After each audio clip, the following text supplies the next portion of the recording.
Welcome to Indiana Sports Beat Radio, presented by Wow Food Group and Andy Moore Honda of Bloomington. Know your role and shut your mouth, you jabroni! Fires upfield into the end zone, and it's caught. Jelani Woods, touchdown! A 43-point night for Tyrese Halliburton. How do you like that, partner? Galloway drives all the way to the hole, throws it up, got it! Indiana's got their first lead of this contest. I mean, that's a goddamn Emmy winner right there. Now, from the Golf Club at Eagle Point Studios, here's your host, Jim Coyle. Hello, everybody. Welcome aboard another edition of Indiana Sports Beat Radio, coming to you from high atop the 18th fairway at the Golf Club at Eagle Point Studios on this Wednesday, December 20th. Hope you had a good start to your week. You're at the midway point.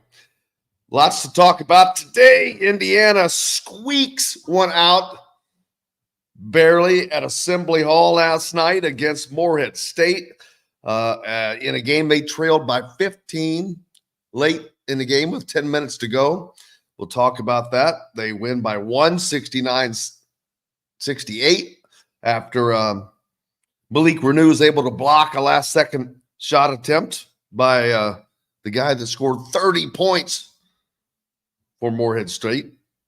Today is National Signing Day for college football, and it is expected to be a busy day around Memorial Stadium for Curt Cignetti and his staff as a bevy of new players coming in. Now, a lot of these guys are transfers, so I'm not sure how exactly what the class is set up to be just yet. So there's so much to keep up with there. But regardless, it is expected to be a very good day for Indiana. Tyler Cherry, the four-star quarterback from Center Grove, has committed to Indiana. Man, how about that quarterback's room for Indiana right now? It's going to be a bustling, busy place, and you're going to have two Center Grove former teammates in there with Taven Jackson and Tyler Cherry. But Tyler Cherry, that's another good sign for Curt Cignetti in Indiana football, because Indiana football was not on his list prior to that.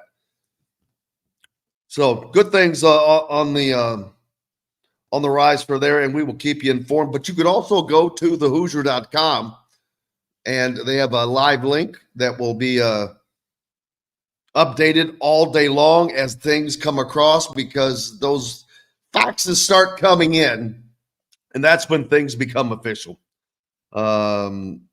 There's so many the wide receivers, transfers. You've got Miles Price coming in from Texas Tech, Keyshawn Williams, and Donovan McCulley coming back. Miles Cross from Ohio, who was Curtis Rourke's number one target at Ohio, coming in. So Indiana is, I have not said this ever, Indiana is set offensively next year. I can't believe that I just said those words. This is December, and I'm talking about next season, and you can already say, well, man, they're loaded on the offensive side for Indiana. Wide receivers, quarterbacks. I don't know how deep the running backs room is just yet. We haven't heard from Josh Henderson. He has been deciding on whether or not to turn pro or potentially come back. He did not enter the transfer portal, to my knowledge. So that is on the table for him. Man, we'll hear from everybody involved in the game last night. Kalen DeBoer, he is your 2023 AP Coach of the Year. Kalen, of course, a great friend of the show, was on again recently. And they are preparing for the college football playoffs at Washington. Tom Allen officially named the defensive coordinator at Penn State. That's your 2000 American Coaches Association Coach of the Year. So Indiana football has had 2 coaches of the year that were on the same staff within the last 3 years. So to say that you can get national attention in football at Indiana if you just win. And I think that Kurt Cignetti is garnering a ton of attention. Well, I know he's garnering a ton of attention. How much nationally that will translate to, they'll wait to see what happens. But if Indiana starts winning, I'm telling you, people, they will love it. Indiana would be an incredible story. It would be a great storyline. The proverbial worst program in America winning now, and I'm just I don't want to put the cart before the horse, but plenty of things to talk about there. Michigan loses to Florida in basketball in 2 overtimes in the Jumpman Classic. I'm assuming all the teams that are in that are Nike teams. That I don't know that for a fact, but I know that Michigan is a Jumpman team. Another sad note, former Wisconsin guard Walt McGrory passes away at just the age of 24, also from cancer. He was a member of their program from 2017 to 21, so he has played against Indiana here recently. So our thoughts and prayers go out to the Wisconsin basketball family and his family and friends as well.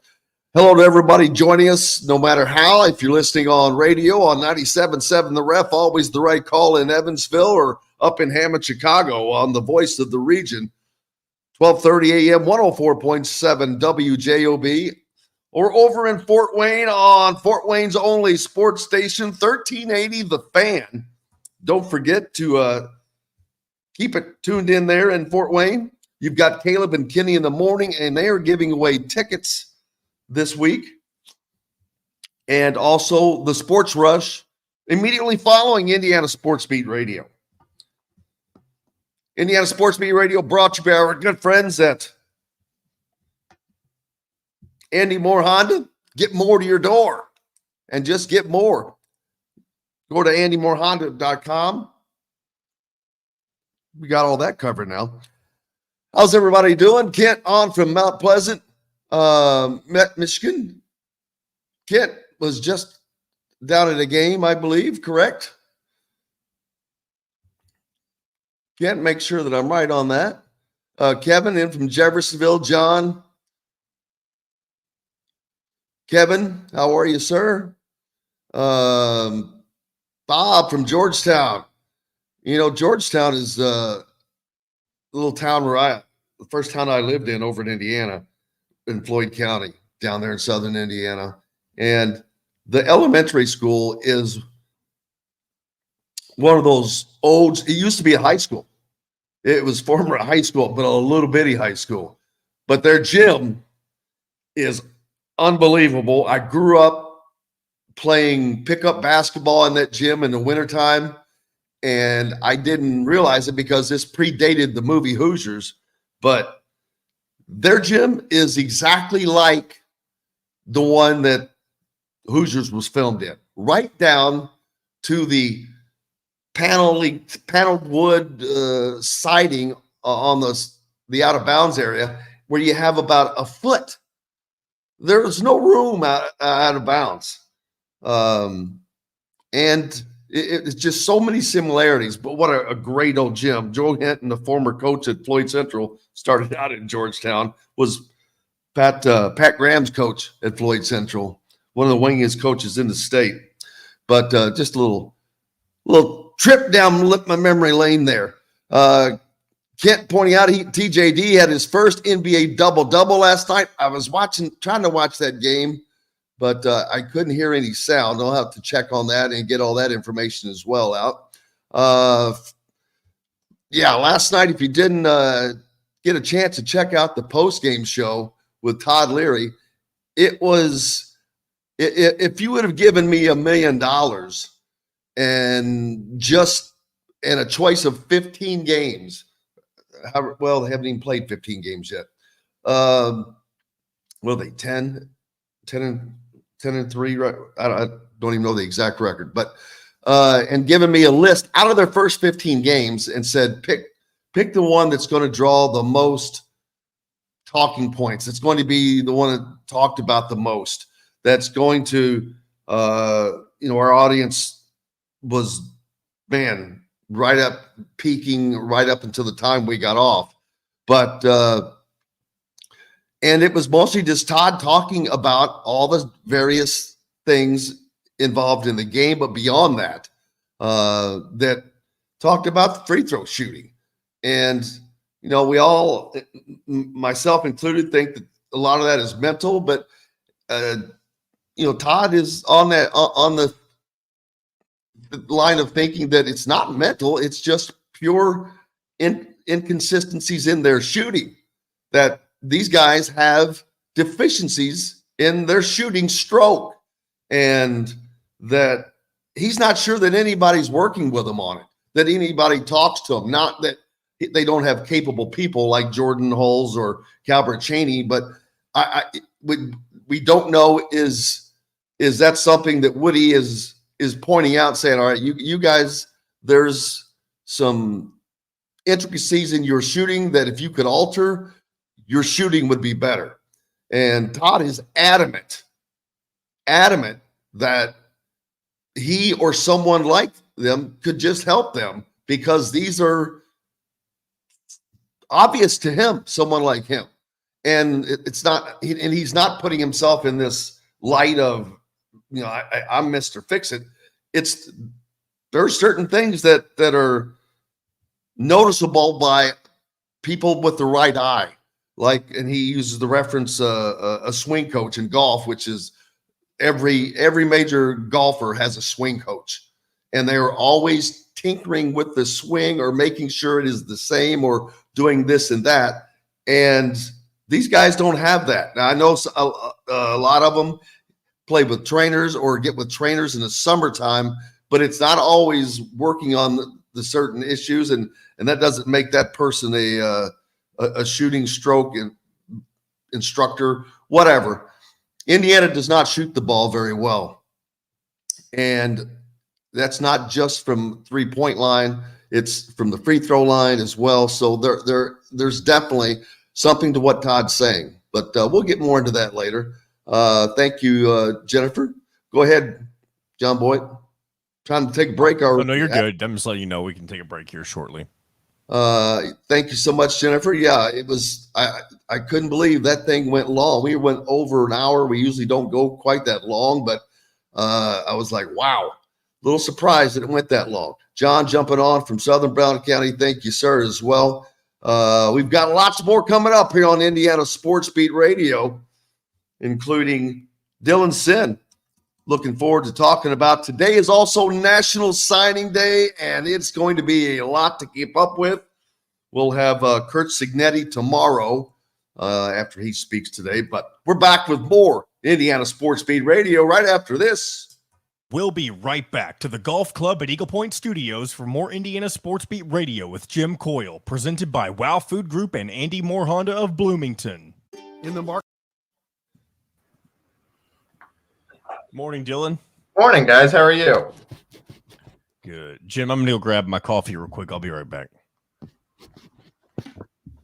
You can't use your thumb to wipe it off, Dylan. That makes you have to use a piece of cloth. Yeah. Oh, well. It worked a little bit.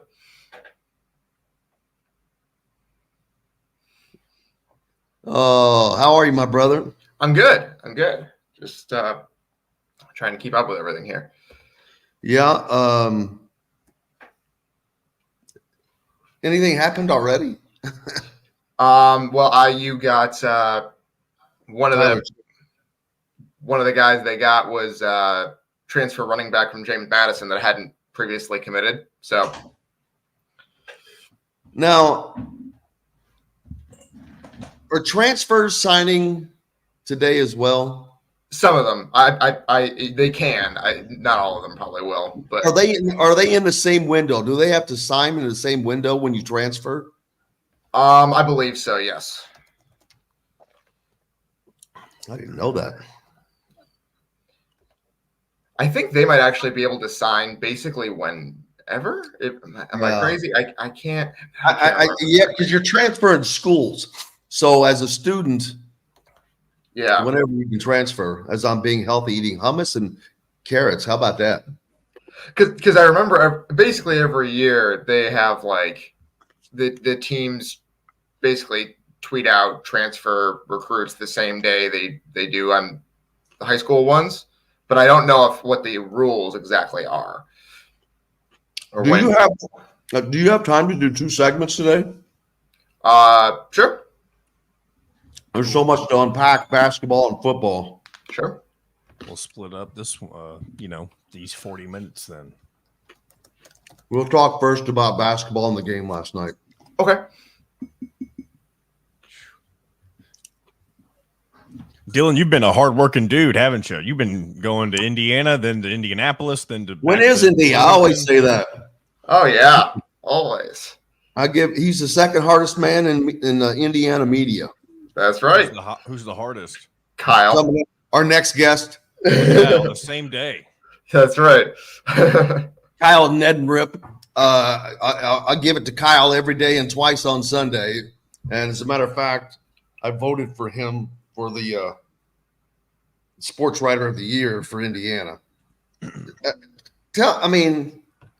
All the shit that he has to keep straight. Are you kidding me? All those high schools, all those players. Here we go, guys.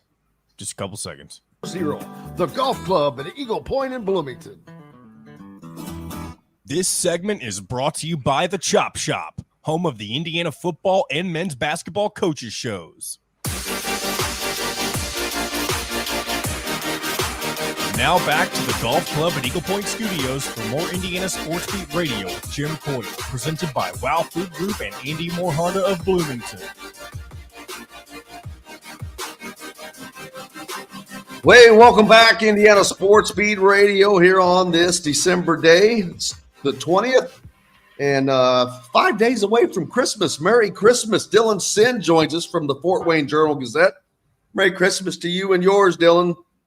Merry Christmas, Jim. Thank you for Happy having me holidays and all of that. Brother, we would be remiss without you. You are going to be a busy man. We were just talking in the break. I dubbed thee the second hardest working man in Indiana, in the state of Indiana media, behind our next guest, Kyle Neddenriep, brother. I always say that just because the dude covers. There's how many high schools are there in Indiana? 360? Something along those lines. Yeah.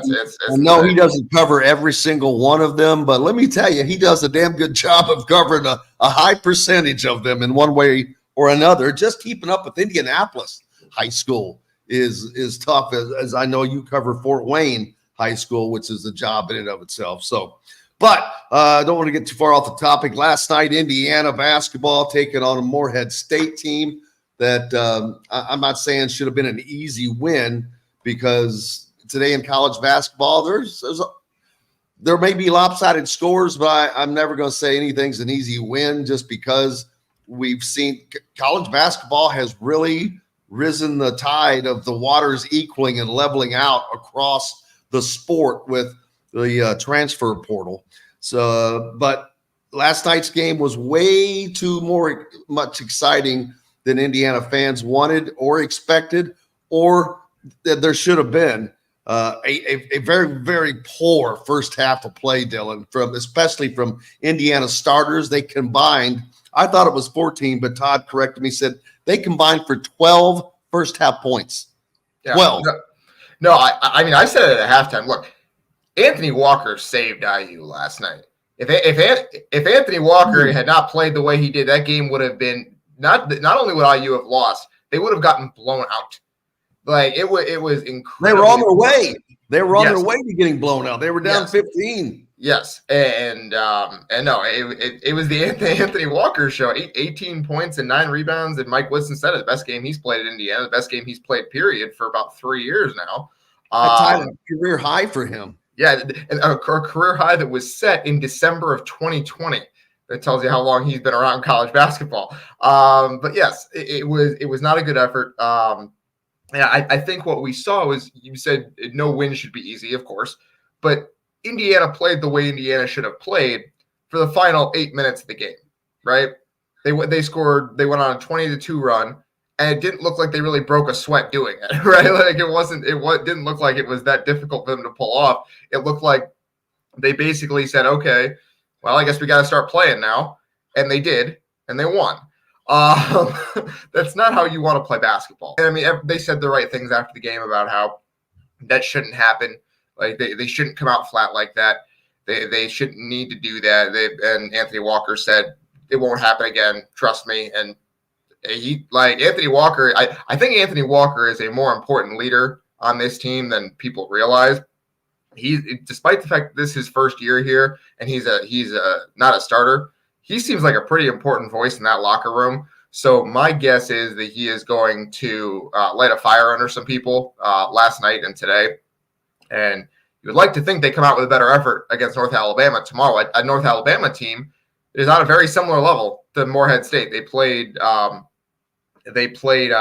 two teams actually played a week and a half ago, and I think Morehead State won by 7 or 8, something like that. So Indiana will be on upset alert again tomorrow if it comes out flat again. So they have an opportunity tomorrow on short rest to turn around and say basically, hey, that was a fluke on Tuesday. Let's go out and prove that we actually have improved and we can play some basketball here.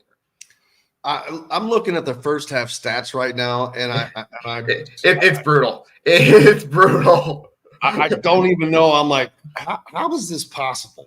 0, Kel'el Ware, 0 points, 0 for 3 from the field. He did have 3 rebounds, an assist, and a foul in 16 minutes of play. So played most of the 3/4 of the first half. Gabe Cupps, pretty much zeros across the board. We'll get into him. Todd Leary just says right now he's the guy that just brings the ball up to half court, and then he's no longer a part of the offense. Yeah. And there's a lot of truth to that. Malik Renew, 4 points. He was Indiana's second leading scorer as starters go. He did take 3 shots, hitting 2 of those. He had 6 rebounds in the first half. Yeah. That's an important number there in the 12 minutes that he played. So he didn't play as long. Mackenzie Mbako, 2 points, 0 of 5 from the field in the first half. He was 2 of 2 at the free throw line in his 12 minutes. And Trey Galloway, coming off of that career performance against Kansas, goes 3 for 6, 6 points, 0 for 2 from the free throw line. That is a serious problem. He is shooting 50% from the year. Yeah. For the year from the free throw line. And this is a guy that was supposed to be one of Indiana's 3-point shooters, and you can't hit at the free throw line. That's a worry. He played 18 first half minutes, and he had 2 turnovers along with those 6 points. And as a matter of fact, Indiana only with 5 total turnovers last night, 1 in the second half. Yeah, they didn't give the ball. First and a half. They didn't give the ball very much. This is the craziest stat line I've ever seen in my life. And let's see, Sparks 0s, Gunn had 2, and Caleb Banks had 3 first half points. But Anthony Walker, in just 8 minutes of play, he scores 8 points. Very efficient outing, 4 of 7. He was 0 of 2 at the free throw line. That's sad to see there again, because Indiana goes 3 for 9, 33% at the charity stripe in the first half. Oh. I mean, it's like they were sleepwalking, and you don't have an excuse to ever be that bad. They didn't. You cannot use the excuse of coming off of this Kansas game as a hangover. They lost the game, and I understand that sucked for them, but You didn't lose a game that you got screwed out of. You didn't lose a game that you played your best.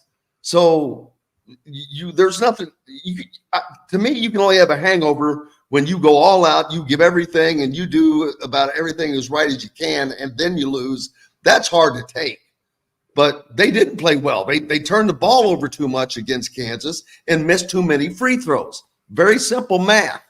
And so there's no excuse for them having a hangover or coming out flat, whatever you want to call it. I don't ever get that. It's the lights are on, the people are in there, you're going through warm-ups. How does it, if you've got to get your mind in that same position, I think. Yeah, no, and that was the thing is it obviously did have something to do with the Kansas game. It was, I think what it was they didn't play their best against Kansas, but they put so much emotion into that game coming off of the Auburn game. It was like, hey, we're gonna throw everything we have into this Kansas game. We're going to go all out for it. And yeah, they didn't play their best, but the starters all played, or well, everyone except Malik Renew, because he was in foul trouble. The starters all played like 35, 38 minutes in that game. So it was one of those things where there was an emotional hangover. And I do think that was part of it. And I mean, Bruce Weber, who was calling the game on the Big Ten Network, said it at the outset of the game. He was like, look, the crowd is not as into this game as it was on Saturday. Right at the outset, he said that. He said it was crazy in here on Saturday. It's pretty muted right now. And so I think that was part of it, is the crowd wasn't there to get IU jazzed up at the beginning of the game. No students. No students. It was a smaller crowd. I was not there personally, but the rafters were probably pretty empty, would be my guess, right? I wasn't there either, I have to admit. Okay, so yeah, you could just kind of tell that the crowd wasn't as into it. The players weren't as into it. I mean, that's a problem. Like it's a problem that the players, they needed that kind of boost from the crowd to get going. You should be able to get the energy yourself, and that I think is kind of an underrated thing, and we can get into this more. You said you wanted to talk about Gabe Cups. That is an underrated thing that IU misses with Xavier Johnson. Xavier Johnson is an emotional leader on the floor for this team. He is a guy that when you need a little bit of emotion or someone who's going to attack, he's going to do it. He's going to give you a little bit of a boost. And not having him out there, there's not really a guy that does that for you, I don't think. Trey Galloway was that guy on Saturday, but he's not usually that guy. And so someone needs to step up. And Anthony Walker tried. Good for Anthony Walker. Like, he came into the game. You said he only played 8 minutes in the first half. Every single minute he was on that floor, he was giving IU a spark. And they did it again in the second half. And there was a reason. Good on Mike Woodson for realizing that Anthony Walker was doing that and playing him 15 minutes in the second half. He deserved every single one of those minutes and more, because he was the guy that was giving IU a spark when he was on the court. So they need to find someone to do that consistently. I don't think it can be the third guy off your bench. One of the starters needs to do it. It probably needs to be Trey Galloway until Xavier Johnson comes back. But that's something that this team is missing with X out. And it really makes me laugh every time I see people say they're better off with X, the offense runs better with X, yada, yada, yada. You don't know what you're talking about. You are missing probably the most athletic defender on the team with him, just in that alone. That doesn't include the fact that as the point guard, he's also able to score. He is quick enough to get by guys to get to the rim. His quickness with the ball causes problems. People say, oh, he turns the ball over.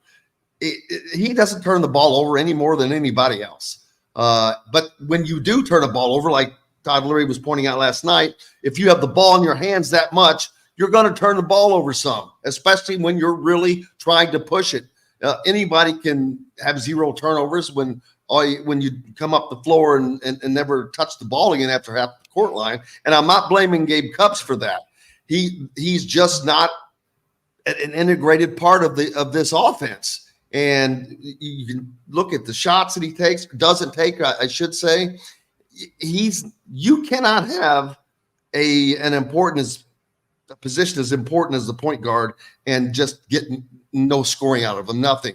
And it's not, again, this is not on Gabe Cups. He's being thrust in a position he wasn't expecting. But last night was a game where someone like him could step up, could try to start doing something, because you know what? He started a lot of games now, and you're playing Morehead State. Indiana, the team needed somebody, needed a spark. Be that guy. Try to be that guy without forcing. But thank goodness for Indiana fans that Anthony Walker did. He was a man on a mission, but he's always been the best guy off the bench for Indiana this year. Yeah, no, he absolutely has. Like he's a guy who's really quick. He plays very, very hard. That someone's got to figure out how to defend that spin move that he does. No one has figured out how to defend that yet. Really good for him. He has like a move that you can't stop, basically. And that three that he hit was enormous for Indiana. It was the only three that he's made the entire year, and that thing looked about as pure as you could ask for. It was the only three Indiana made all night by someone other than Trey Galloway. They went 3 for 16. Galloway made 2. Anthony Walker made that 1. And Galloway's were huge. But no, to go back to Gabe Cupps for a second, I do think that he at least made an effort to get in the scoring column last night. I think he realized that they needed him to be a little bit more aggressive. He took a 3-pointer that missed. He took a 18-foot jumper that missed. He had that nice drive to the rim where he finished around the rim like that. I don't think that he is incapable of scoring. I think that he just thinks that, or maybe this is just kind of a freshman mentality where he is deferring to the guys around him because he's the freshman point guard and it's his job to distribute, right? And that it can't be that. He needs to be a guy that can score for them at least a little bit. You can't be playing 4-on-5 out there offensively, and you're right about Xavier Johnson. You can't have too many guys on a team that can get their own shot off the dribble. IU doesn't have a lot of guys who can get their own shot off the dribble. Trey Galloway can every once in a while. That's good for him. But X is the guy who usually can do it. And when you have someone who can get their own shot off the dribble, that's how you create open threes. That's why IU doesn't take many 3-pointers, because they don't have a ton of guys in the backcourt who can get their own shot. So then they don't have defenses collapsing and you don't have kickouts. That's why they don't take many threes. In addition to the fact they don't make many threes, they don't take many because of that. They don't have kickouts, which is how a lot of teams get a lot of their threes.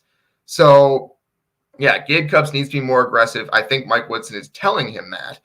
And he saw the light turn on a little bit last night. He just didn't make, he could have had 8, 10, 12 points last night. He just didn't make any of the good shots that he took. Part of it, I think, is because he's been playing a lot of minutes. I think his legs are a little bit tired as a freshman, and his shot is flat. Like we heard in high school that he was a really good shooter, and I think he will be. His shot is flat right now, and it's affecting its ability to go in the hoop. We saw it last year. I saw it last year with Fletcher Lawyer at Purdue. His shot got really flat at the end of the year, and he wasn't shooting a good percentage, and that was why. And so I think that Gabe Cupps might be suffering from that a little bit too. Yeah, Todd Leary's talked a lot about there just being bad shooting form on this team, and that is why they're not a good shooting team from the field or from the free throw line. Hey, we've got a lot more coming up here on Indiana Sports Beat Radio. Dylan Sinn from the Fort Wayne Journal-Gazette with us right now. Next, we're going to talk about Indiana football. It's National Signing Day. It will be a busy day at Memorial Stadium for Coach Kurt Signetti and staff as they are welcoming in a pretty big class, but it's not all freshmen. There are a lot of transfers that are coming in, and they are flying off the shelves, ladies and gentlemen. We'll have all that and more for you right after this. We'll be right back to the Golf Club at Eagle Point Studios for more Indiana Sports Beat Radio with Jim Coyle, presented by Wow Food Group and Andy Moore Honda of Bloomington.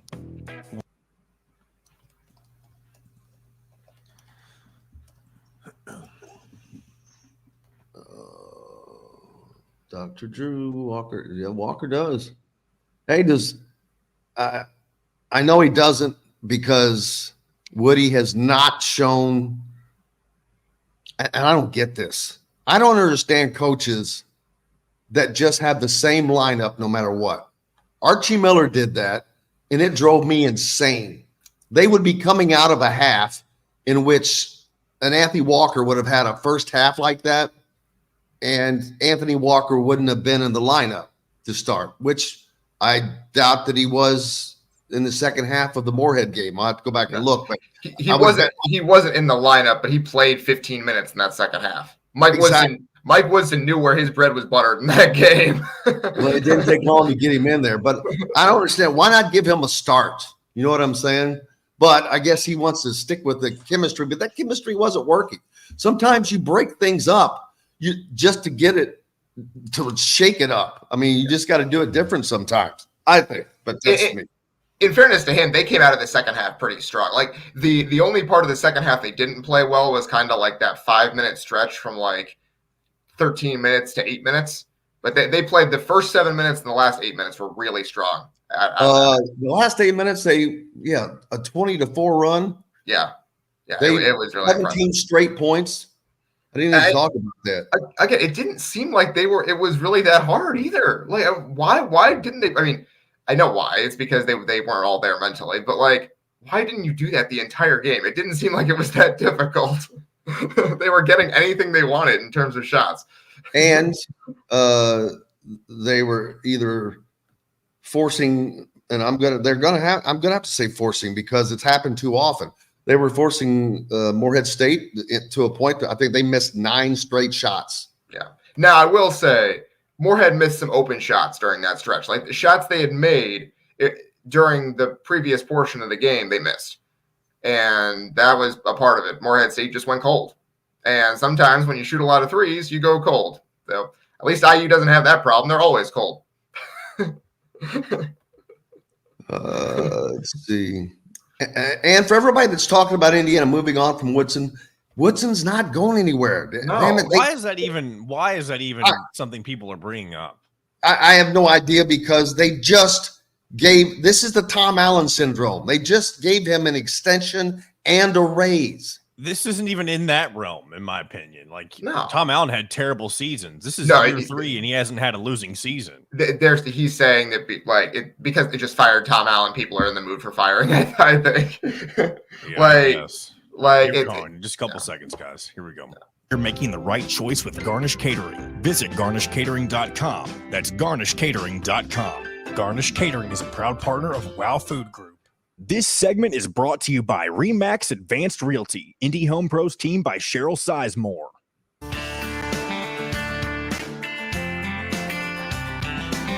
Now back to the Golf Club at Eagle Point Studios for more Indiana Sports Beat Radio with Jim Coyle, presented by Wow Food Group and Andy Moore Honda of Bloomington.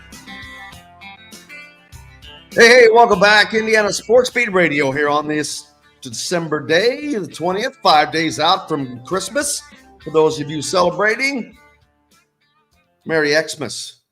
Make the X. Welcome aboard, and I hope it is warm where you are. It's not where I am either. Look at I'm having to wear this to keep warm, man.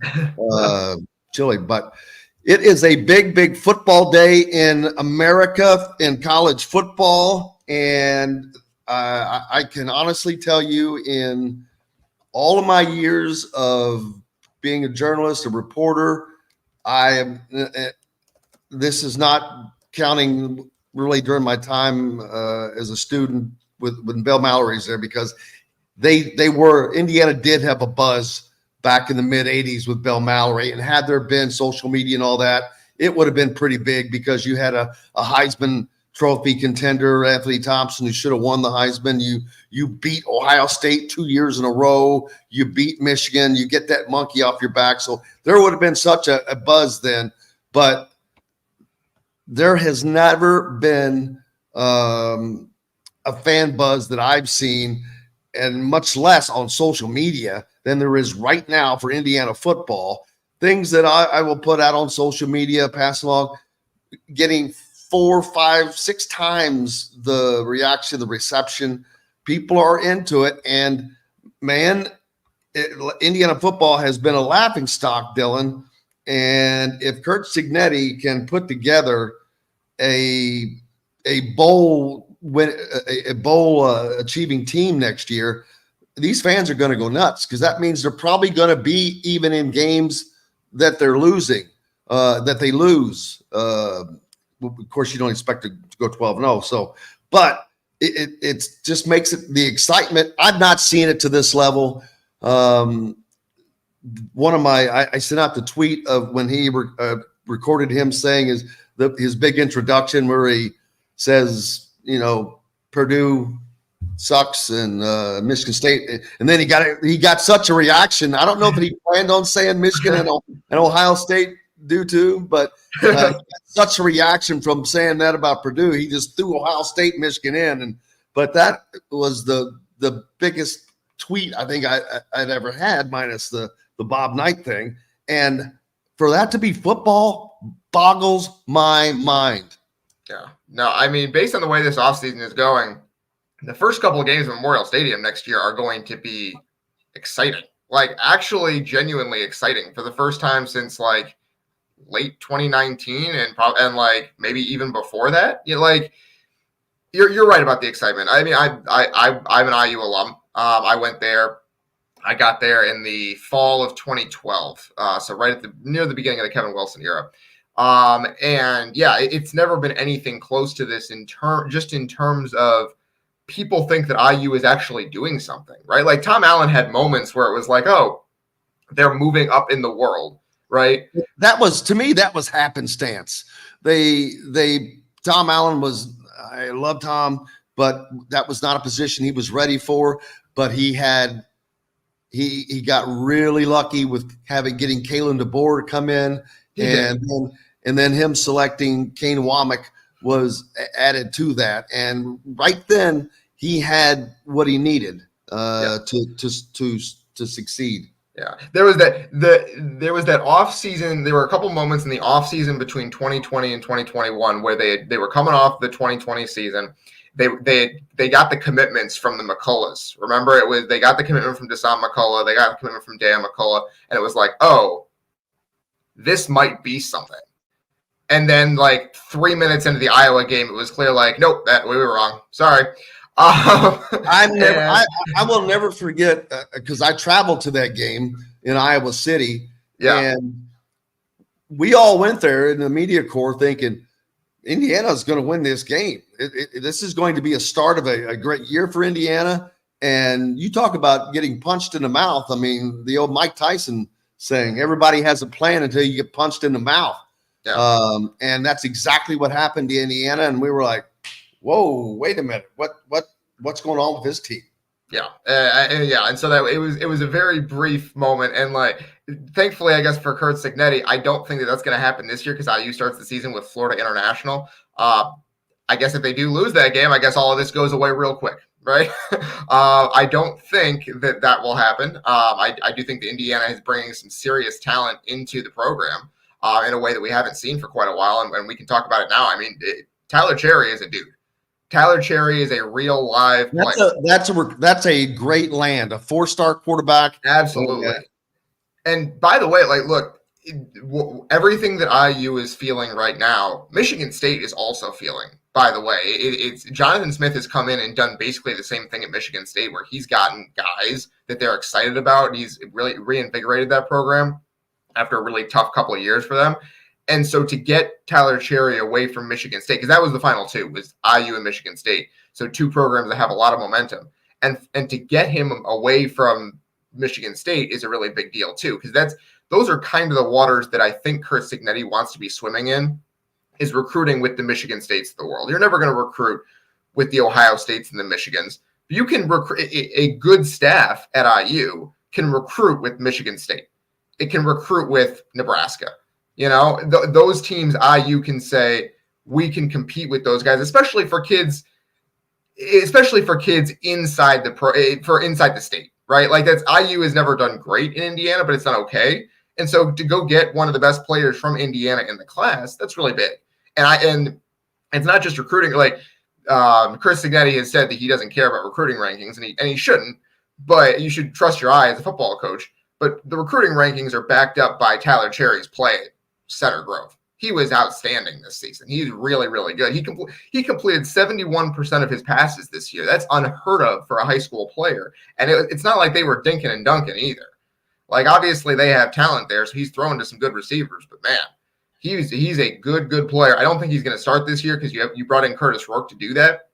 But he is going to, if Taven Jackson sticks around, there's going to be one heck of a quarterback battle in 2025 between those two former Center Grove guys. Yeah, I was thinking that, but this quarterback room is packed. It is. I mean, loaded with to the point to where there's definitely going to be someone not there next year, which doesn't seem like that's going to be a problem for Kurt Signetti. You've got the Rourke kid who's coming in with only 1 year to go, but he brings in that experience. You're expecting that he's going to be the starting quarterback, and that all the rest of these guys are going to be not fighting for number 2, but just fighting to become the heir apparent. But that does not, just because someone gets named number 2, don't get all hung up on that, because growth continues for everybody and that could change.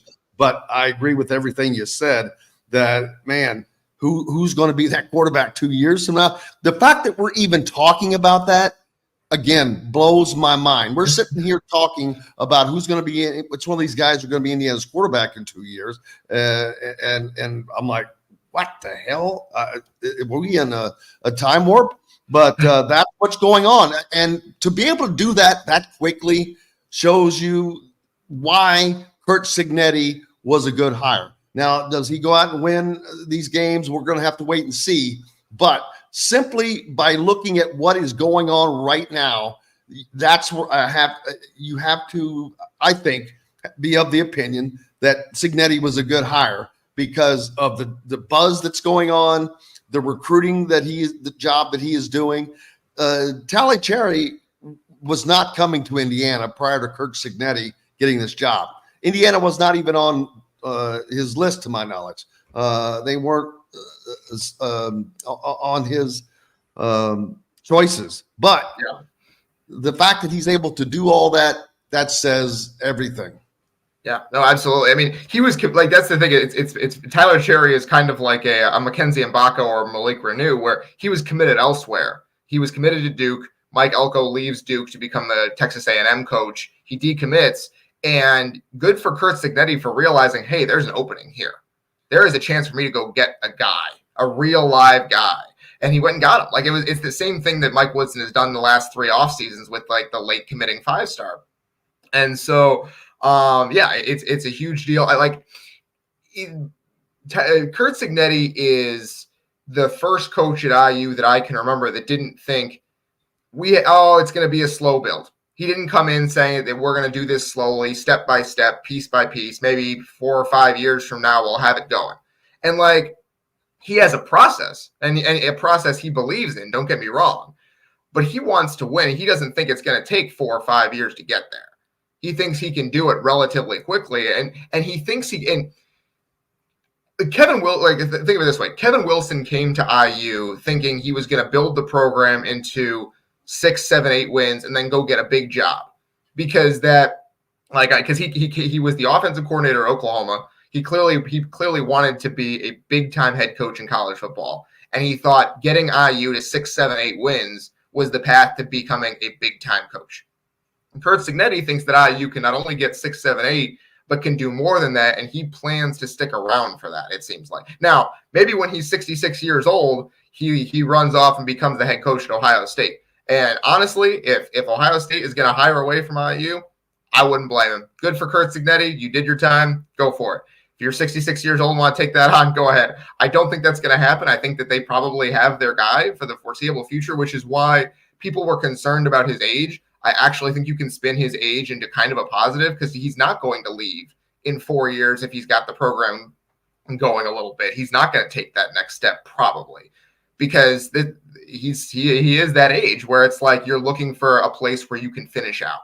You're looking for a place where you can say, I've left a legacy here and I'm done.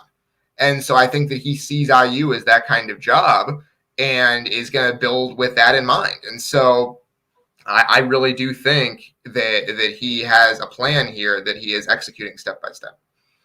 Yeah, I was writing down the quarterbacks that I'm aware of.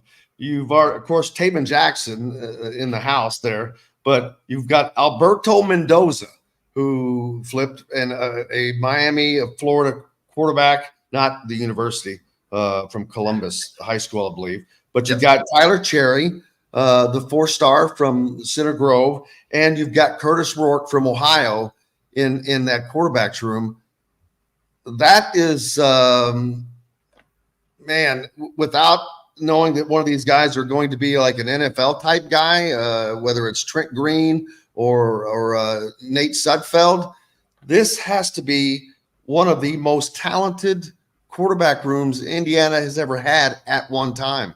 Yeah, and that's why you're exactly right. I don't think that all of these guys are going to be here next year, right? Like there's no way you keep 5 quarterbacks, all of whom believe they can start, right? Like Brock Lowry, that was a guy they added at the 23 class last year, and like if he doesn't see some like movement up the depth chart this year, he probably leaves because you have guys that IU has recruited over the top of him, right? So you're not going to keep all 5 of these guys, but the fact that they've built the depth that they have, right? You're not just saying, okay, we have one guy and we're going to ride with him. And that's kind of what IU did in 2022 with Connor Bazelak, right? And when Connor Bazelak struggled, they didn't really have anyone else to turn to. It was a struggle when Connor Bazelak went. I mean, Jack Tull also got hurt and that didn't help, but the depth is to a place that we haven't seen in quite a while in this quarterback. So it's the combination of youth, depth, and talent. I think is something that we haven't seen at IU at quarterback in my lifetime. Yeah, and as pointed out, Signetti also pointed out in his opening press conference, Indiana had 5 one-score games last year that they lost, and that James Madison had 6 one-score games that they won. And that they led the country in that. And then that goes back to his I hate to use the word, but oh gosh, now I'm forgetting it. What complacency? The one thing that he talked about, complacency. You can't be complacent in any avenue, on any position group, on anything. And I think that that's something that you'll see a change in, like special teams. Indiana had a kind of a rise in that, but last year was terrible for special teams. They really committed a lot of bad mistakes that were costly. But the talent coming in, we have to look forward to see how it signs the dotted line.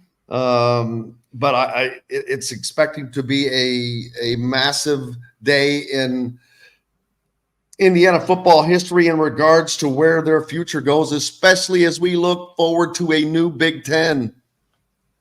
Yeah. No, I mean, that's the thing is this is why IU needed to make this move now with Tom Allen, I think. And again, you said it earlier. I agree with you. I love Tom. I think he's a great person. I just think that the juice was gone. That whatever juice he had in 2020, it was gone. It wasn't coming back, right? And so I think that's why you needed to make this move now to get a fresh start and a new identity as the conference is expanding, as your role in the conference is changing, right? You don't want to be stuck at the bottom of this league because college football is changing around you. And there is a chance that there is going to be a break-off segment of teams, 50, 60, 70 teams that break off and do their own thing in 5 to 8 years. And you want to be part of that. We talked about this earlier. You have to be part of that. You have to be part of it. Because if you are not, guess what? For all those people who think that, we should just focus on basketball, we're a basketball school, that affects basketball too. Do you want to be UConn getting kicked out of their conference and having nowhere to go? Like UConn was in the middle of the 2010s, there's a reason that Kevin Ollie's tenure fell apart, and it's not all on Kevin Ollie. Like it is a bad situation when your football team gets kind of left behind. That affects the entire athletic department because no matter how good your basketball team is and how much money it brings in, football brings in the real money. So you need to be part of those big football programs if you want to have success in other sports too. Absolutely. What is up next for you, my friend? I will be in Bloomington tomorrow night for North Alabama. So we will see if you can bounce back from the bounce back game, I guess. Absolutely, that and lots more. We'll be keeping up with signing day, National Signing Day. Go to thehoosier.com as well, but make sure you give Dylan Sinn a follow. And if you're a Fort Wayne area, be a subscriber to the Journal Gazette. Keep local papers alive. Dylan, thank you, sir. We appreciate you. And a big thanks to our good friend Cheryl Sizemore from Remax Realty. If you're in the Indianapolis area looking for a home, you need Cheryl, and her 2 decades of experience could be the difference between getting the home you want or not. Reach out to her, Cheryl at IndyHomePros.com. Back with more at Indiana Sports Beat Radio after this. We'll be right back to the Golf Club at Eagle Point Studios for more Indiana Sports Beat Radio with Jim Coyle, presented by Wow Food Group and Andy Moore Honda of Bloomington. Look at this, Dylan. I'm being Sig telling off Coyle. I don't think he told me off. He answered the question a little oddly because that was a discussion that other people had afterwards. I think he took it. Well, first of all, I should have been a little more clear. There were 3. I meant to say at this level when I was asking him about NIL, but he did want to compare. You cannot compare the Sun Belt to the Big Ten. I don't care what he wants to say. It ain't the same. It's not Nebraska even, much less Michigan, Ohio State, Michigan State. Gee whiz. The money those guys make, when you make $6 million a game and that's what Indiana makes in a season, no, I'm sorry. It's not close to the same, but I don't think I got told off. All right, Jim. I will let you go, but have a good one, okay? Buddy, I can't thank you enough, and enjoy tomorrow night. I won't be there. I'm out of town, but hopefully it's better than last night. I expected it will be. I bet that it's going to be like a second half of them coming out of the second half. Have a good one, brother. All right, you as well. Have a good one. Thank you.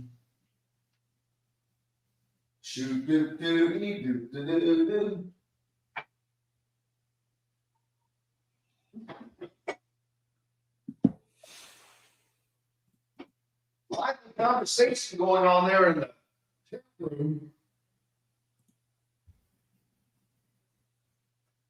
Trying to get me pulled into it ain't gonna happen. Not gonna do it. What is this dank climbs thing? All he's doing is putting a bunch of laughing emote or laughing. Is it like a fake account? I have no idea. Or maybe they just sent submit one too many times and it just showed up a bunch.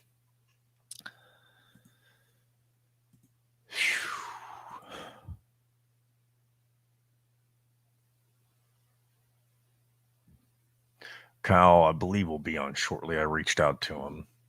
Yeah, he'll be here in just a moment. All right, I'll go ahead and pull us back in. A better time to build a new home with Property Shore Construction. Now building exclusively south of Bloomington within the Stonecrest Golf community. Choose from one of the gorgeous Stonecrest Signature Series house plans. We have several lots available with scenic views of the golf course. Contact Amy Rhoda with Revesco Real Estate for additional information. 812-583-0919 or go to mystonecrestliving.com. That's mystonecrestliving.com for more details. This segment is brought to you by Hank's Pizza Mac. Now back to the Golf Club at Eagle Point Studios for more Indiana Sports Beat Radio with Jim Coyle, presented by Wow Food Group and Andy Moore Honda of Bloomington.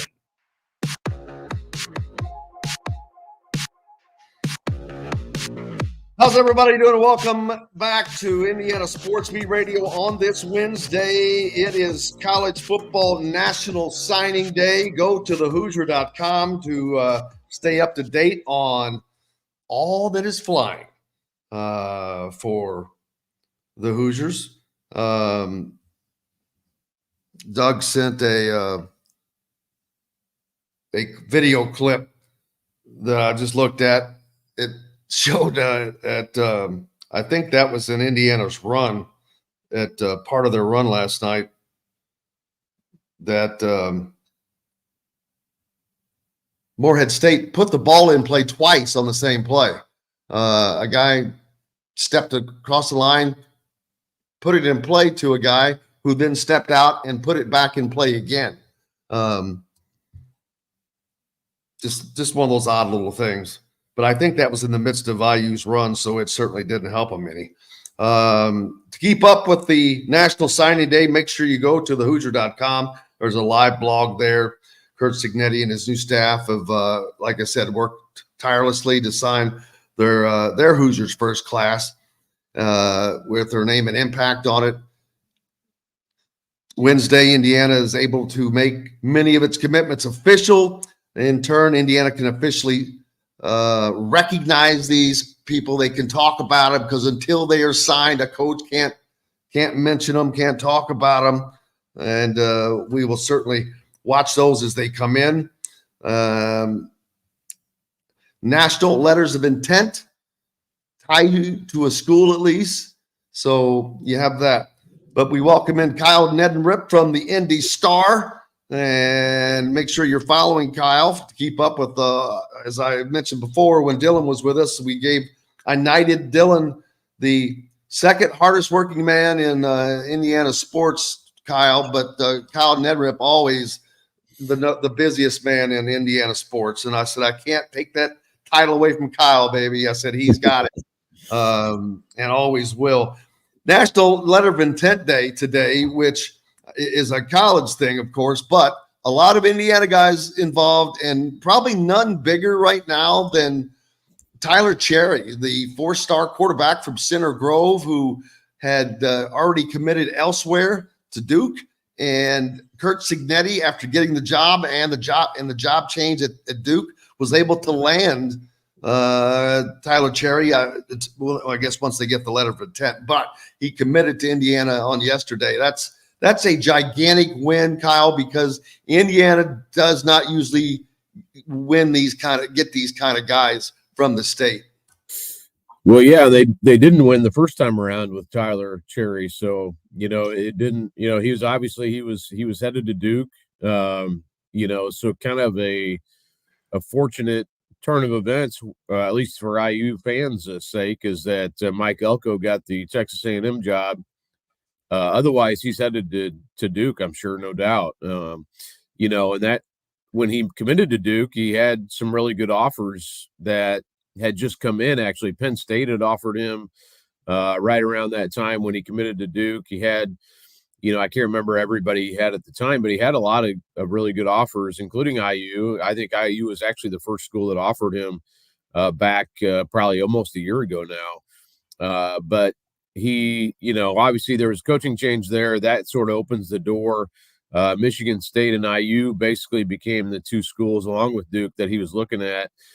He kind of crossed Duke off there late, and Michigan State, I know they had some other quarterback, bringing some other quarterbacks in as well. So, IU kind of became the front runner, and, it's a family that, they live close to, not too far away from Bloomington. So, kind of everything sort of fit together, and the coaching change at IU obviously made a change there as well. So, yeah, it's a big one. I mean, I think he's one of the highest rated recruits that IU has in this class, if not the highest. So, that's you're getting a guy, and I've covered him the last 2 years. He's improved a lot. We didn't know much about him when he started out. You don't know. I mean, I don't know much about anyone who hasn't played varsity football at that point, but I was so impressed with him last year, and then this year he was just even better. I mean, more efficient. Just seems like he puts everything on the money. He's tall. Can see over linemen, and he had a really good receiver too, and Noah Coy, who's going to Notre Dame to play baseball, but just a really good player. I mean, really good passer. He's not like a super mobile guy, not a dual threat guy necessarily, but he can move a little bit in the pocket. He's not going to take off and run a ton, but yeah, good athlete, good player, very, very, has a good head on his shoulders, good leader, all those things. And I think I'd be excited if I'm an IU fan. I think he'll need, I don't know if he's a guy who can come in and play right away necessarily. I don't know about, it's always hard to project quarterbacks, in general, as we've seen over the years. It's just so hard to project because so many things around them have to be right too. But I think he's about as ready, at least from a standpoint of, having played at a high level of high school football for the last 2 years, to get himself ready to play at that next level. I think he's on a good track. Absolutely. And not only that, Indiana has 2 guys off of the same that were teammates at Center Grove, which is unusual in the quarterback's room because Taven Jackson, at first I thought that there's no chance of him transferring because he had already transferred from Tennessee. But as we see things play out, and I'm not saying that he's transferring, but that ability to transfer, that kind of was keeping people hemmed in, I think. The second transfer rule is I think that there should be. I don't think the players should be able to go from school to school to school to school. That to me causes way too much stress on an athletic department. I think that there has to be some way of getting a commitment for at least 2 years or something, because there's a lot of money that goes in to an athlete in so many ways, and especially the younger ones. They're building them up. They're doing all the things nutritionally, but that's a different argument for that. But Taven in the pocket now, or in the quarterback's room, so he'll be in a battle with Tyler and with Alberto Mendoza, this Florida kid that's coming in. Curtis Rourke, to me, is going to be the expected starter. He's got 3 years of experience behind him. He's got 1 year left, so he's not coming to Indiana to sit the bench. Yeah, that makes the most sense, is to have him play. And you never know how things work out exactly, and you're always one injury away at that position of having the whole plan kind of blow up and, things like that. Not obviously not wishing that on anybody, but you just have to, that what you have projected doesn't always happen the way you think it does. So, I'm sure that is the plan, and that makes a lot of sense, honestly. So, I don't know. I mean, I would say, it'll be interesting. I agree with you. I mean, it's hard to follow college, the way it is now. It's just, there's so much movement. We went from, kind of, all these rules to almost no rules. And it's kind of hard to follow it all. I'm not saying what's right or wrong necessarily, but, it's just hard to, just all of the movement makes it a little bit hard to follow. But yeah, I mean, I think it'll be, I think that will probably be the plan. You get Tyler Cherry ready to probably be, ready to play in 2025, not necessarily the upcoming season, but, worst comes to worst, he's going to come in there and be, hopefully be able to push those guys and get himself ready if called upon. But, this is a long-term rebuild. I mean, it's not like you're going to, I know, the new coach Signetti plans to win now, but, in reality, it's you give him a long ramp, I think, to do what he needs to do to build a program and do it the right way. And hopefully you'll see the results of that in the future, not necessarily this first season.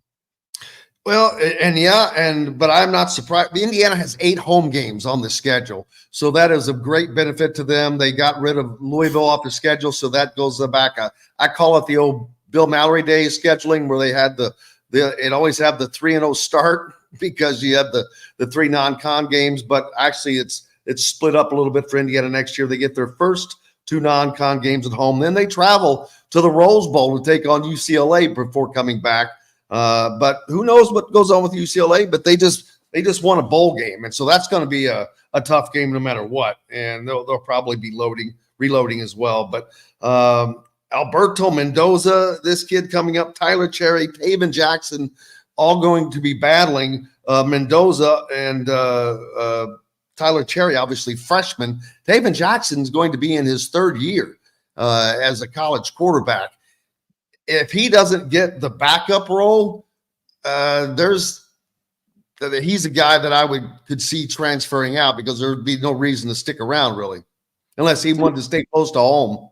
Right. I mean, yeah, and who knows? NIL could also factor into that as well. You just don't know for sure what what's there on the table. And sometimes we see that's kept kids at places longer than maybe we thought. And that has been an interesting part of all this NIL in this new world is that maybe some guys who go off, I'm talking more basketball probably, but guys who go off and start playing professionally, if they were a fringe guy, might go off and start making some money. Well, now you can make a little bit of money in college. So maybe that has been a good thing as far as that goes. I mean, NIL has been a good thing, I think, in general, but maybe that helps the college game a little bit more. But yeah, I don't know. I mean, Taven, the quarterback's always so hard to me because it's so much about the situation you're in, the guys you're competing against, and then you only have so much time, and you can basically can only play one guy. It's not like linebacker where you can play 3 or 4. You got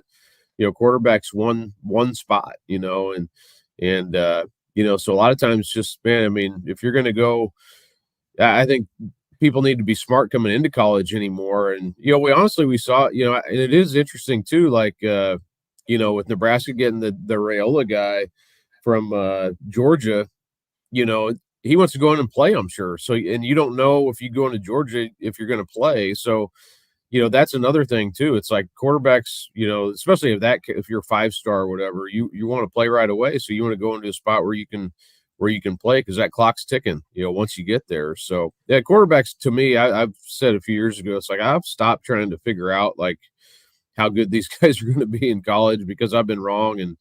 And I thought Donovan McCulley should be a quarterback in college, and clearly he's better at a receiver. But yeah, it's hard to know exactly because everyone's situation is the situation you walk into is different for everybody. Yeah, and Ross makes the comment that Jackson would have to sit out a year because he's transferred once. Well, the reason I brought that up is because there are a lot of lawsuits pending right now regarding this, and if it goes the way to where you can just transfer all the time, to me that's just even more of a mess because now the coaches are already having to re-recruit their rosters for the guys that can transfer. And if everybody's able to transfer again, your workload has doubled to where you have to recruit guys. You have to make sure they're not being tampered with. There's just a ton that opens up to. But to me, it takes away from the game. But I don't know if the game cares about that. If they're just going to let it level out itself, which sometimes that's all you can do. But if not, if there's something you can do to protect a product that has been really good and really fun, I'd hate to see it just turn into a free for all. Well, it's sort of you're sort of in a situation. I kind of, when I watch college football, sometimes I'm like, you wonder about these post game conversations, where the players are talking to each other after the games, or a coach may talk to an opposing player, and you're like, man, I wonder if he's telling him, hey, come play with us, because it's like.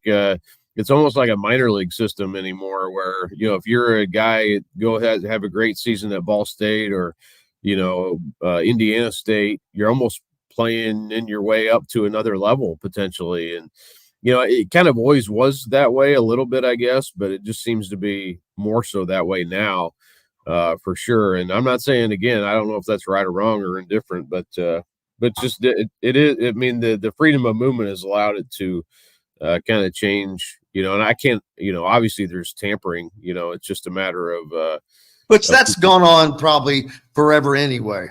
Yeah. I mean, certainly has. Yeah. And I'm not saying, again, it's not, not like everyone was on the up and up before necessarily, but yeah, it has changed a lot. I mean, it's just, I think there's some good things that have happened too. Like you run down the list of the top recruits in the country and they're not all just congregating at one school now, or 1 or 2 or 3 schools now. It's kind of spread out more. So I think that maybe we'll see the results of that with this new playoff system and, some talent being spread out a little bit more. Cause I think that'd be, it has gotten a little bit stale, I think, with the same teams making it every year, which is kind of a college football thing that goes back years too. But it just seems like something something is needed to kind of get some new blood in there and give some other teams an opportunity. And maybe this 12-team playoff will allow that to happen in the future.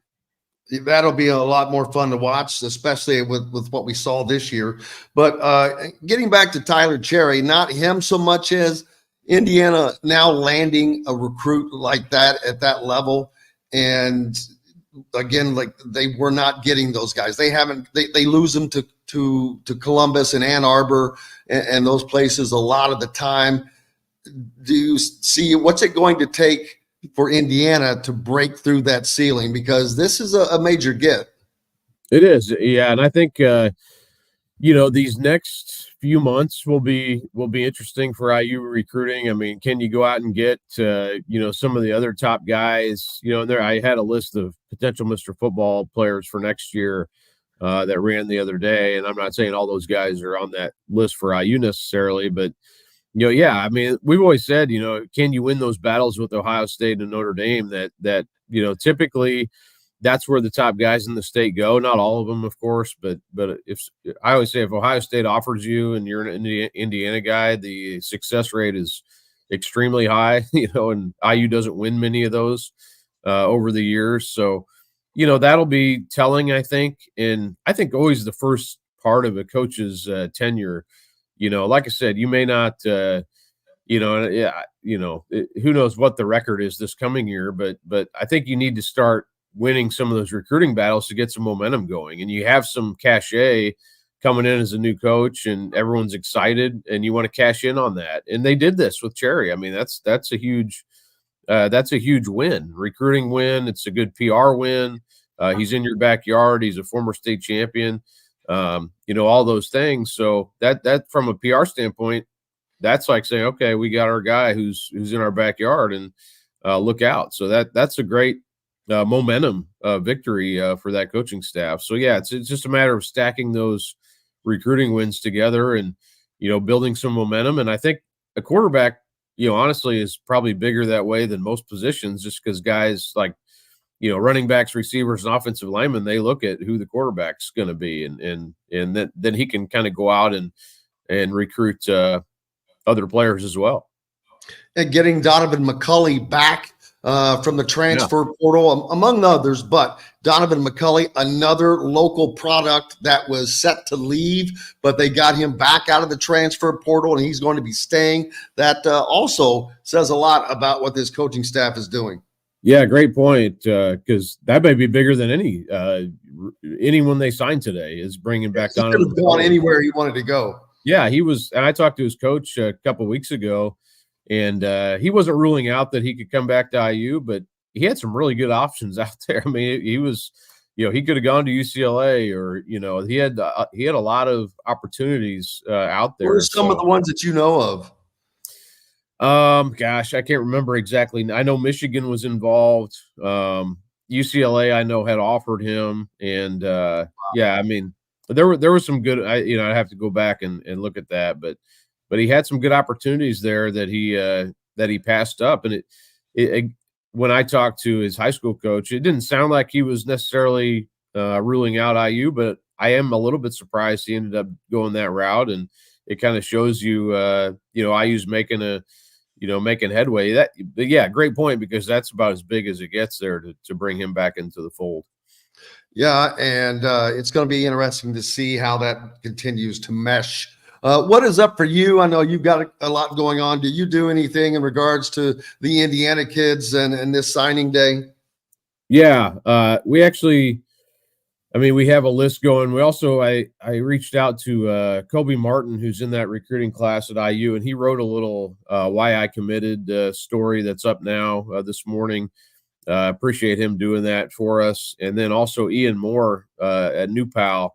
He's going to Ohio State. He did the same. So we get kind of like a Players Tribune type of thing. They wrote why they committed to where they committed, Martin to IU and Moore to Ohio State. And yeah, and then I had a story up last night on Cherry, and we'll have some other things. Obviously, Zach Osterman covers IU football for us. He has a lot of stuff up there now, but yeah, just I've written already about really the story is kind of when they commit, not necessarily when they sign, but I tracked down all the ones I knew who were going to sign today, and we have a list up now, so you can check that out too. But and also Demola Johnny from Speedway, I'm going to have a story up on him later, probably.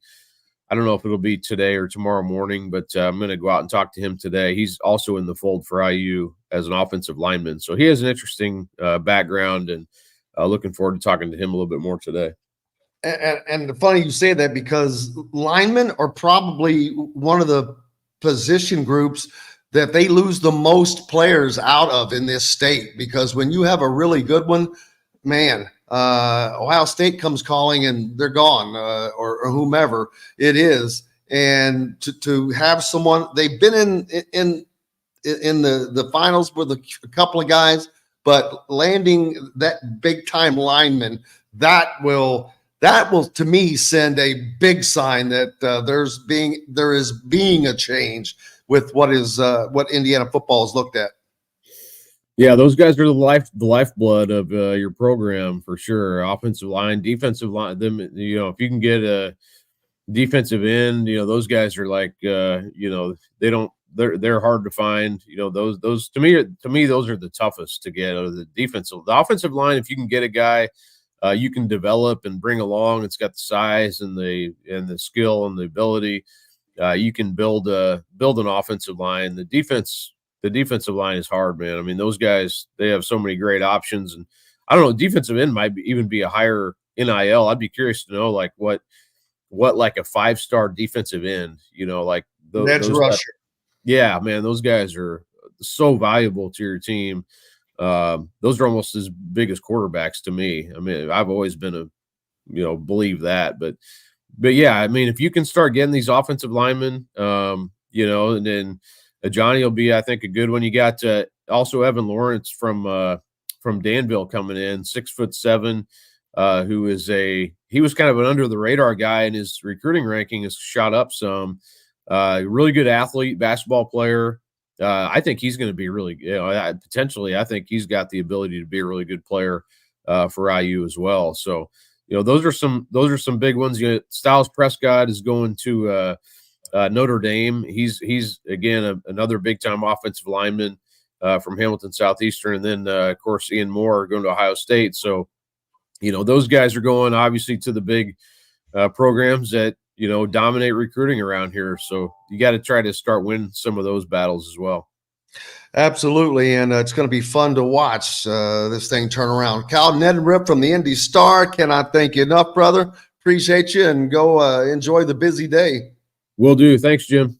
You betcha. We've got more coming up here on Indiana Sports Beat Radio. It's National Signing Day in college football. We're back with more right after this. We'll be right back to the Golf Club at Eagle Point Studios for more Indiana Sports Beat Radio with Jim Coyle, presented by Wow Food Group and Andy Moore Honda of Bloomington. Man, I wish I'd have thought of this last night. Dylan Powell has been. Oh yeah, he would have been good to have on. Daggone it! I sent him a message, but I doubt he gets it in time. I've got sound from last night, Woodson, Walker, and a quote from the Todd Leary show as well. That you want to use them. I hope the Todd Leary one's a long one because he was great. It's I didn't listen to the entire thing of it, but it sounded like it was going to be a good one. And so yeah, it's about 15 and a half minutes in, the one I'm using. He was just on the whole time. It was boop. It was like lobbing softballs up. Woodson is it's what you would expect. It took me a little bit to find the best one, I guess, but what's the question? I can't even remember who asked it. I pulled these up about a half hour ago. It's just talking about why things went wrong, I guess, for a while. And then same thing with Anthony Walker, why they came out flat. So similar questions for both of them.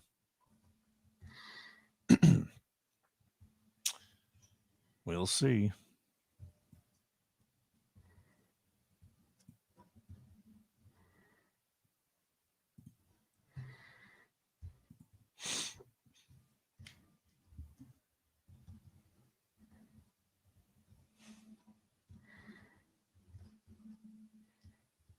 Good show. Mm-hmm. Especially for two guests.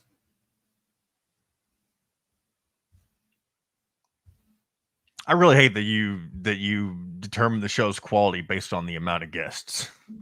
No, I'm just saying that means it's me talking, and I can't imagine that people give a rat's ass what I have to say about much. So, a little bit, but not everything, because I do not claim to be an expert. That's why I have Todd Leary on the post-game show, being the analyst, because I know he knows what he's talking about. And it absolutely does that, Justin Beard.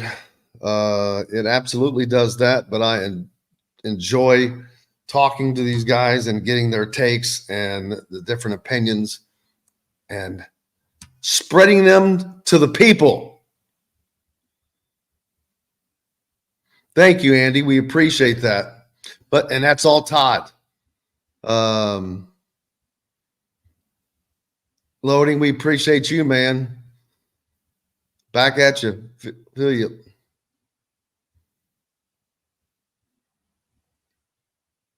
All right, here we go. Part of the Wow Food Group is your butcher, baker, and fish house, no matter where you live. This segment is brought to you by Bubba's 33 in Clarksville and Evansville. Pizza, burgers, beer. Now back to the Golf Club at Eagle Point Studios for more Indiana Sports Beat Radio with Jim Coyle, presented by Wow Food Group and Andy Moore Honda of Bloomington. Hey, welcome back. Indiana Sports Beat Radio here on this 20th of December, 5 days away from Christmas. And as a program note, we will not be live on Monday, Christmas Day, but there will be a show. John has put together. I actually don't know that for sure. There will be a show on Tuesday. I need to check with the PDs, but there won't be a live show on Monday or Tuesday. And they're depending on where the stations decide. You may get a best of from us on those days. So we'll have to wait and see. I will promise you I'll forget about Tuesday and I'll be sitting here ready to go. But yeah, there's that. Last night, Indiana, of course, knocks off Morehead State, barely squeaking by 69-68 after being down 15 points with about 10 minutes to go. A horrid start to the game for Indiana. Their starters combined for a whopping 12 points. Two starters just didn't score at all. And it was just a horrible look. Morehead State comes out on fire, and they put up 36 3-pointers in the game. They had Indiana on the ropes. And then things started going awry for Morehead State. They got into some foul trouble. They probably started feeling some fatigue going at them like that. But Indiana was able to turn things around, mostly on the back of Anthony Walker, who had tied his career high with 18 points last night. He came off the bench to do that. He was a one-man wrecking crew for Indiana. He provided the scoring that nobody else was. And if it had not been for Anthony Walker, Indiana has a very, very, not only a very embarrassing loss at Simon Scott Assembly Hall, but a really bad loss for their NCAA resume, which would be coming on the backs of the Kansas loss, which was not a bad loss. But then when you follow that up with a turd and you tank, boy, that would have been really bad at the end of the year. But they're able to win. And like Todd said on the show last night, doesn't matter how ugly it looks in the column, it has a W or it has an L. There are no, I'm going to have to coin this phrase, but there are no Q1 almosts. There's Q1 wins or quad one wins or quad one losses, but no quad one almost. Mike Woodson spoke to the media afterwards, was asked what went wrong. Why did Indiana come out so flat, play so lackadaisically? The entire team, not just one guy. It just blows my mind that you can do that. But anyway, here's what Mike had to say. In the locker room. Well, again, it wasn't real pretty. I mean, not based on how we were playing. I mean, we were awful, and you got to give them credit because they competed the first half, and our fans don't come out to see stuff like that. I was very disappointed, and we got it going, late, and like I said, in that 7-minute mark, that's when we really dug in and did what we needed to do. And he's right. They did exactly that. Anthony Walker was a leader last night, I think, both vocally and Malik Renew has been. I've watched him a lot of the times in the huddles. He's one of the most verbal players that they have as well. But Walker was the guy that led them last night. And again, off the bench to do so, tying a career high with 18 points to help lead a 20-4 run for Indiana to end that game. And that included a 17-0 run to get back in that game and then take the lead. But here is what Anthony Walker had to say when asked about why the team also performed the way they did. It could be a number of reasons. I really couldn't tell you specifically, but it shouldn't have happened. And we know that, and we obviously grouped together and pulled together and pulled out with a win. But this is a good lesson for us. They're a good team. They played hard. They're well coached. So just being able to come together when we did get punched in the face early in the game and finish the game is something that means a lot to us. Good comments from Anthony Walker, who played like a veteran. And Indiana's lucky to have him on the bench because he has been their best sixth man all year. I've said that a lot. And if you've got a guy that you can count on, you're not going to get 18 points every game off the bench from Anthony Walker, just like you're not going to get 30 points from Khalil Ware or this, that, and the other thing, especially every night. But Khalil Ware has got to start playing better. He's going to have to start playing harder. This is the last couple of games. He's really been able to be shut down.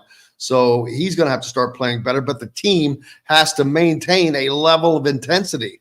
Last night on the post-game show, Indiana basketball, after the game with Todd Leary, of course, when I'm speaking with Todd, I'm not sure what this particular comment is from Todd, but it'll make itself known quite clearly, I'm sure.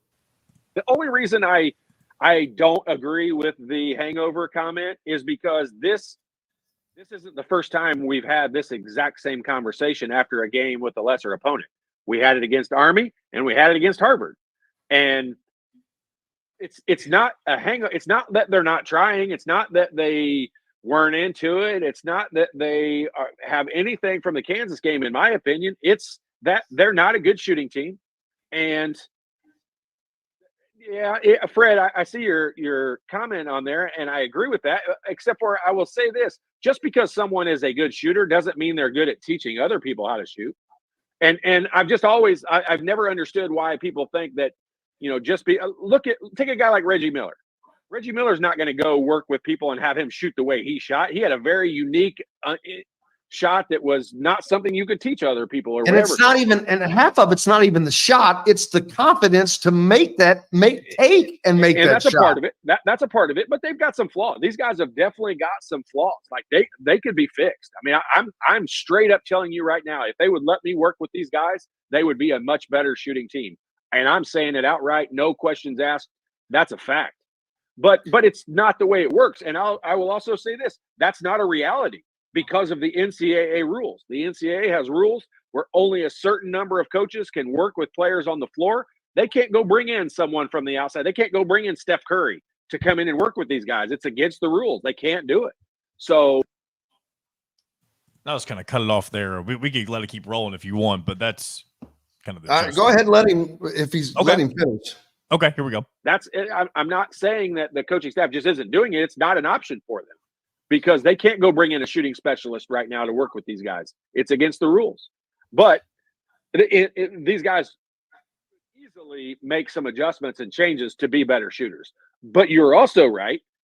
The confidence level is a big issue. And let's use a guy like C.J. Gunn is a great example. C.J. Gunn, if you go stand and you go play a game of horse with him, probably going to beat you. He's a good shooter. He can make shots. he's a good shooter. But right now, his mentality is if he makes a mistake or takes a bad shot and it doesn't go in, he's immediately coming out. So that's a difficult world to live in. And I played 5 seasons. I only played 4, but I was at Indiana for 5 seasons.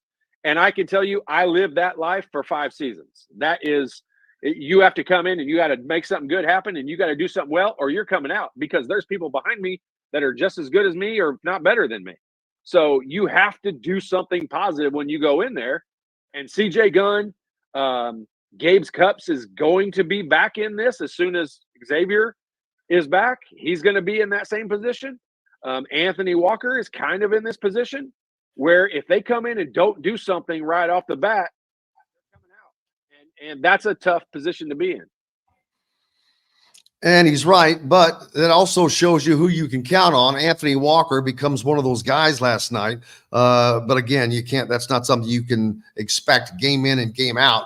But Indiana has to be able to rely on more guys off the bench than Anthony Walker. CJ Gunn, Caleb Banks. Caleb Banks is not really, boy, you're not seeing the growth yet in him. You're still seeing some freshman type mistakes, even though this is his second season, getting in foul trouble. That's the one thing. That's the one knock on Malik Renew. Someone pointed out earlier that he reaches a lot. Yeah, he gets some dumb fouls. No, Justin, I don't think so at all. I think that he just makes some dumb fouls sometimes. He does reach. He does not. He's just not quick enough at times. He doesn't make the quick enough move, and he gets caught. So that's what happens. Yeah, you can't blame this stuff on the officials. They're going to stink both ways. Trust me. They're not thinking team and all that. They're just watching, and sometimes they're just terrible. So that's the case there. But Indiana has to expect guys off the bench, whether it's CJ Gunn or Caleb Banks, like I said, to get better and provide the minutes that they can. And Todd mentioned that if Xavier's able to come back, that Gabe Cups will be in that position. But not really, because he's out there now, and there's the expectation for him is very low. And I guess that's okay, because he's just treading water to get through it and playing good defense, not really providing any offense, which I don't care what anybody says. I don't think you can win if your point guard is not a threat. If he's not a threat to score, he doesn't have to score 12 or 15 points a game, but he has to be a threat to score. He has to be able to keep their defenses not focusing to where it's a 4-on-5 situation. If he's removed from the offense, that's exactly what it is. It's a 4-on-5 defensive situation, advantage to the opposing team. Todd pointed out that, a lot of times now you're seeing Gabe bring the ball up court, and once they cross half court, he says that he doesn't touch the ball again. And if that is the case, man, I get it that he's young and learning, but he has got to start getting into the offense. They cannot go through the Big Ten. Let's say Xavier is not able to come back.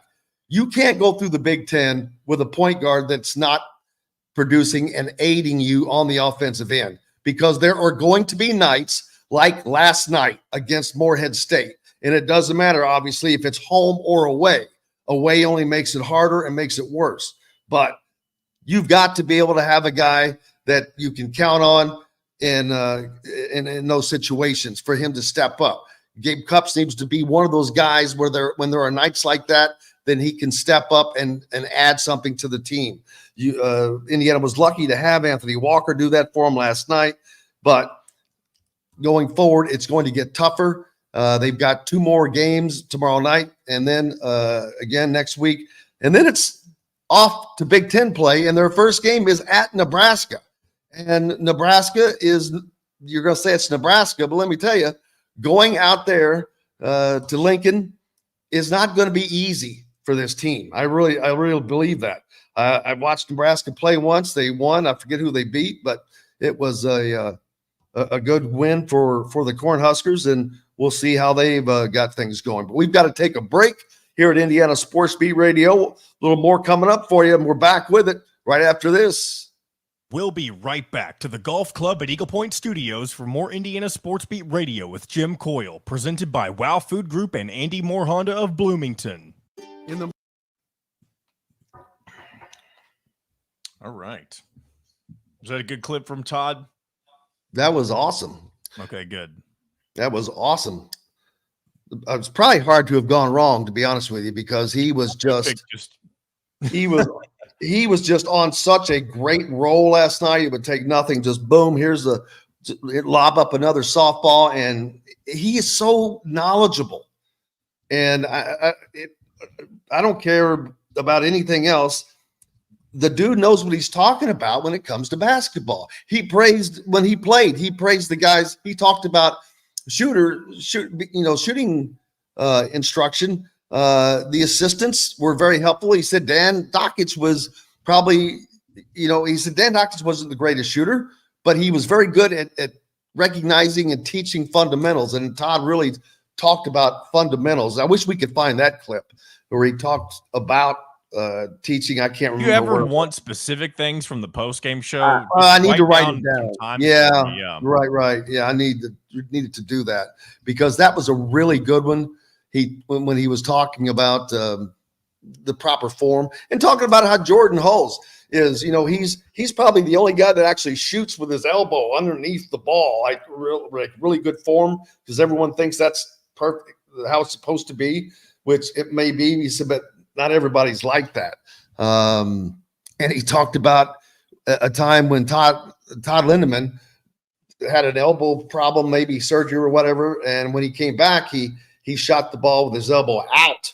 And he said they'd be at the free throw line. He goes, there would be me. He said there'd be Brian Evans, All-American. There'd be Calbert Chaney, All-American. There'd be Damon Bailey, All-American. You got Pat Graham. And they're sitting there at the free throw line with him analyzing his shot and telling him to do this and do that. So he said, I don't see this team doing that. But I should have saved that for on air. Hopefully I can remember that.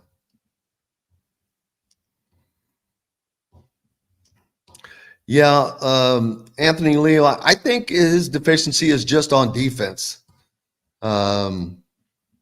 His speed must be.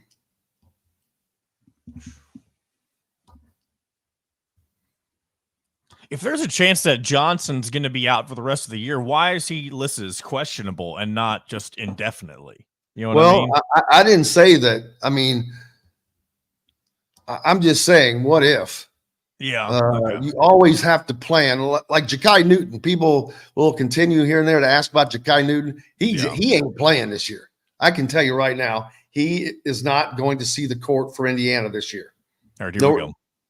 The Golf Club at Eagle Point in Bloomington. This segment is brought to you by Reynolds Family Dentistry in Sellersburg. Now back to the Golf Club at Eagle Point Studios for more Indiana Sports Beat Radio with Jim Coyle, presented by Wow Food Group and Andy Moore Honda of Bloomington. Welcome back, Indiana Sports Beat Radio here on this December day, a Wednesday. Hope you're having a good one. You've made it to the halfway point. You're that much closer to the holiday weekend. Merry Christmas. And Indiana got a present last night from Anthony Walker as they are able to storm back from a 15-point second-half deficit to defeat the Eagles 69-68 behind a career-tying high of 18 points from Anthony Walker off the bench. Today is also National Signing Day in college football, and you can follow all of that's going on at thehoosier.com. The signings, by the way, started early today. And by early, I mean like 7:24 a.m. Yeah, 7:25 was the first reported, or excuse me, you're right, 7:24 was the first reported signee for Indiana. and that was Miles Cross, wide receiver. Miles Cross, wide receiver from Ohio. Now he's a transfer over from Ohio. That is a favorite target of the Curtis Rourke, who came over from Ohio as well. You also have a running back from Wake Forest, Justice Ellison, who that adds to the running backs room of Indiana having daggone, what's Tyler's name? Tyler, drawing so many names going on, but Indiana gets him. Tyler in the Indiana running backs room? I can't remember his name, but they got back out of the portal. They'll throw it up here in a second. Coming back, so that bolsters Indiana's running backs room, but also on the defensive side, they got a lineman, Mikhail Kamara, that came in at 726. He's a sophomore from James Madison. You got to feel sorry for James Madison. There's no. I mean, I guess you can say Indiana's kind of in a similar boat to this. If let's just say that Kurt Signetti was making the jump up to a program like Ohio State per se, you'd probably be seeing a very similar exodus from Indiana players if this kind of change was happening. It's like, I mean, I guess you can feel sorry for them if you want, but like that's just the way the cookie crumbles, you know, as cliche as that might be to say. But I mean, they're going to have to find their new Kurt Signetti if that's possible. Yep.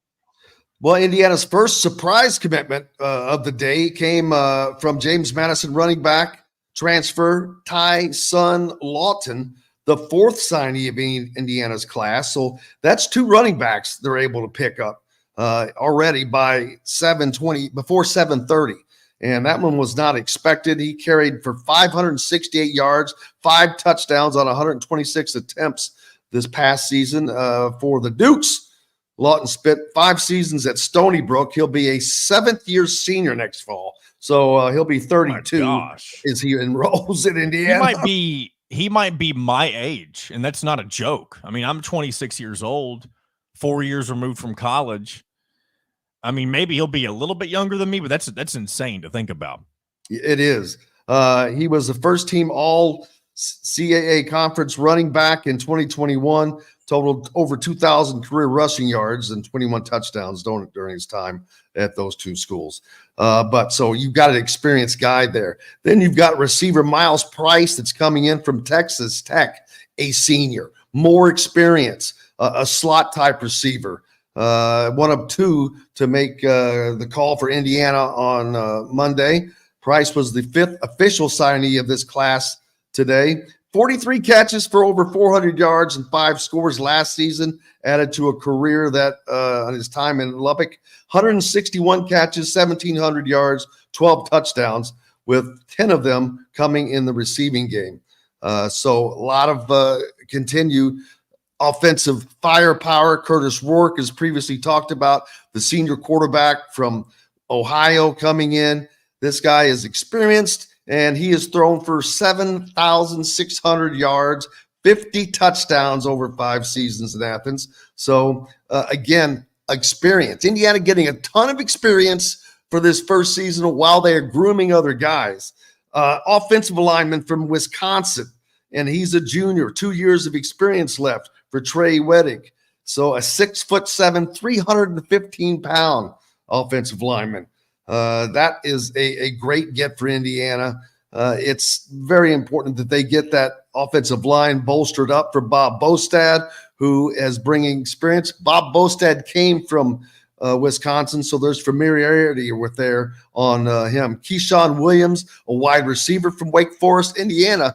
Man, killing Wake Forest and James Madison with players coming from those programs. He is the other talented slot playmaker. Indiana received word of his commitment on Monday night. He is signed with the Hoosiers as well. So Indiana just getting a ton of offensive firepower. He hauled in 107 receptions for 1,300, almost 1,400 yards and 6 touchdowns at Wake Forest. Brody Cozen, he is from Clarkston, Michigan, and he has signed his letter of intent, a top tight end in the state of Michigan, committed to Indiana back at the end of April, but he maintained his pledge to the Hoosiers. Dontre Henderson, from Charlotte, North Carolina. Another former James Madison commit. He flipped to Indiana earlier this week as he's a 2024 DB. The fourth former JMU commit to flip his commitment to Indiana this offseason. He is a 2-star recruit out of Charlotte, 6 foot, 165 pounds, great coverage skills to go along with great speed. He intercepted 4 passes and broke up 14 during his senior year at Julius Chambers High School. Quentin Clark from Georgia, Dublin, Georgia, becomes the 11th member of the signing class. He committed back in June and maintained his commitment. He's a 3-star recruit out of Georgia, like I said. Projects to play inside linebacker for the Hoosiers on the defensive side. These are all signed that have come in.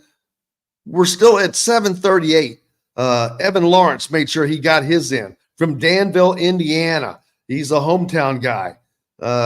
He is a 6'7", 250-pound offensive tackle. There's an Indiana pulling in a home state offensive lineman that I talked about, someone that they can work with and build on.